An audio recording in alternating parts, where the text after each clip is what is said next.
Hello everyone. Welcome to my channel Dhanraj lessons. ఈరోజు మనము 5th class మ్యాథ్స్లో ఫ్యాక్టర్స్ అండ్ మల్టిపుల్స్ అంటే కారణాంకాలు మరియు గుణిజాలు చాప్టర్లో వర్క్షీట్ 3 నేర్చుకుందాం. ఓకేనా? ఇక్కడ వచ్చి ఫస్ట్ క్వశ్చన్ చూస్తే 4చే భాగించబడే సంఖ్యలకు 0 చుట్టండి అన్నారు. 4తో భాగించబడాలంటే ఇక్కడ ఎంత పెద్ద నంబర్ ఉన్నా కూడా చివరి 2 అంకెలు 4తో భాగిస్తే చాలు, మిగతా ఆ నంబర్ కంప్లీట్గా 4తో భాగిస్తుంది అనేది సూత్రం. ఓకేనా? చివరి 2 అంకెలు. ఓకేనా? ఇప్పుడు ఏ చూసామంటే ఈ 2 నంబర్లు అంటే 0, 6 అనేది 4తో భాగించింది అనుకోండి, ఈ 106 4తో భాగిస్తుంది. అది రూలు. 0, 6 అంటే 6 4 ఎక్కంలో రాదు కదా, 4 ఒకట్ల 4, 4 రెండ్ల 8 వచ్చేస్తుంది కాబట్టి ఇది 4తో భాగించబడదు. నెక్స్ట్ ఇక్కడ 27, 4 ఎక్కంలో 27 వస్తుందా? రాదు. 4 6ల 24, 4 7ల 28 వస్తుంది. ఇక్కడ 27 ఉంది కదా, ఇది కూడా భాగించదు. నెక్స్ట్ ఇక్కడ చివరి 2 నెంబర్లు అంటే 48, 4 ఒకట్ల 4 రెండ్ల అంటే 12 4 48 కదా, కాబట్టి ఇది 148 అనేది 4తో భాగిస్తుంది. నెక్స్ట్ ఇక్కడ 08, ఇది చూస్తే 4 రెండ్ల 8 కదా, కాబట్టి ఈ 1108 4తో డివిజిబుల్ అవుతుంది. ఓకేనా? నెక్స్ట్ ఇక్కడ 96, 4తో 4 రెండ్ల 8, 4 4 16 కదా, సో ఇది కూడా భాగించబడుతుంది. ఇక్కడ 2 సున్నాలు ఉంటే ఇది కూడా భాగిస్తుంది. ఓకే, ఇక్కడ 4 4 16 సున్నాలు ఉంది కాబట్టి భాగించబడుతుంది. నెక్స్ట్ సెకండ్ క్వశ్చన్ చూద్దాం. అర్థమవుతుంది కదా, నీట్గా రాసుకోండి. ఇక్కడ క్రింది పట్టిక నందుల సంఖ్యలు 4చే భాగించబడతాయో లేదో పరిశీలించండి. మళ్ళీ ఇక్కడ కారణం రాయండి, రీజన్ రాయండి అన్నారు. ఇక్కడ ఒకటి వాళ్ళే ఇచ్చేసారు, చివరి 2 నెంబర్లు కదా, 48 అంటే 4 ఒకట్ల 4 రెండ్ల 8 కాబట్టి భాగించబడుతుంది. 48 ఈజ్ ఏ మల్టిపుల్ ఆఫ్ 4 అంటే 48 అనేది 4 యొక్క గుణిజము. ఓకే, ఇక్కడ 22 కదా, చివరి 2 నెంబర్లు కదా చూడాలి.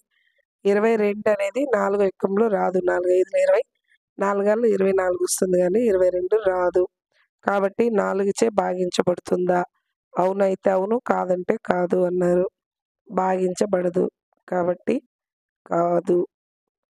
కారణం ఏమి? 22 అనేది 4 గుణిజం కాదు.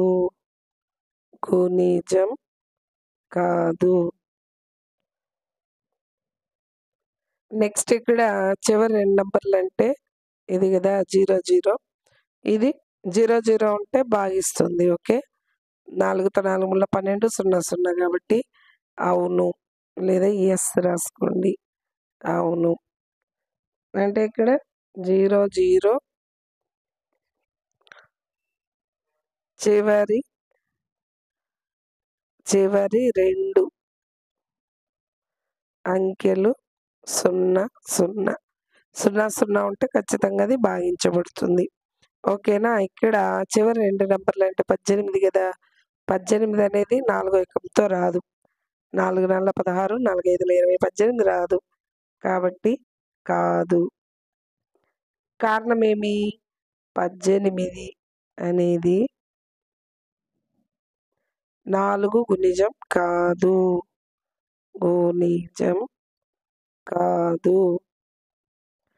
నెక్స్ట్ ఇక్కడ చివరి 2 నెంబర్లు అంటే 16 కదా, 4 4 16 కాబట్టి ఇది 4తో భాగించబడుతుంది. అవును. కారణం ఏమి? 16 అనేది 4 గుణిజం. ఓకే, అర్థమైంది కదా, గుణిజం. నెక్స్ట్ థర్డ్ ప్రాబ్లం చూద్దాం.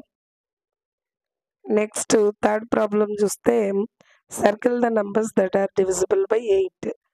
8తో భాగించబడిన దానికి 0 చుట్టండి అన్నారు. 8తో భాగించాలంటే డివిజిబిలిటీ రూల్ ఏమంటే లాస్ట్ 3 నంబర్స్ ఓకేనా. 4 యొక్క భాజనీయత సూత్రం వచ్చి చివరి 2 నంబర్లు భాగిస్తే చాలు.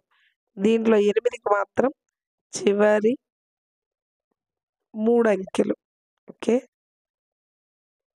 చివరి 3 అంకెలు 8తో భాగించిందనుకోండి, ఆ పెద్ద నెంబర్ 8తో భాగిస్తుంది. అది రూల్ ఓకేనా. ఇక్కడ 361 అనేది 8వ ఎక్కంతో వస్తుందా రాదా అది మనం చూడాలి. భాగిస్తుందా లేదా అది మనం చూడాలి ఓకేనా. 8 4 32 అనుకోండి, ఇక్కడ 4 ఒకటి ఉంటుంది, 41 8వ ఎక్కంతో రాదు. కాబట్టి circle the numbers that are divisible by 8తో భాగిస్తే 0 చూస్తాం కదా. నెక్స్ట్ ఇక్కడ చూస్తామంటే 824 3 నంబర్లు తీసుకుంటే 8 1 8, 8 3 24 కాబట్టి ఈ నంబర్ భాగిస్తుంది.